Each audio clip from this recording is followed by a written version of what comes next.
بسم اللہ الرحمن الرحیم۔ سورۃ اخلاص کی محبت جنت کو لازم کرتی ہے۔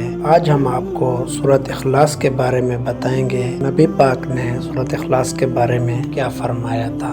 ہمارے چینل پر نئے ہیں تو ہمارے چینل کو سبسکرائب کریں اور لائک کریں، شکریہ۔ چلتے ہیں ویڈیو کی طرف۔ حضرت عائشہ صدیقہ رضی اللہ تعالی عنہ فرماتی ہیں کہ رسول صلی اللہ علیہ وسلم نے ایک شخص کو کسی سرایہ میں بھیجا تو وہ اپنے ساتھیوں کی امامت کراتے ہوئے اپنی قرات کو قل هو اللہ احد پر ختم کیا کرتا تھا۔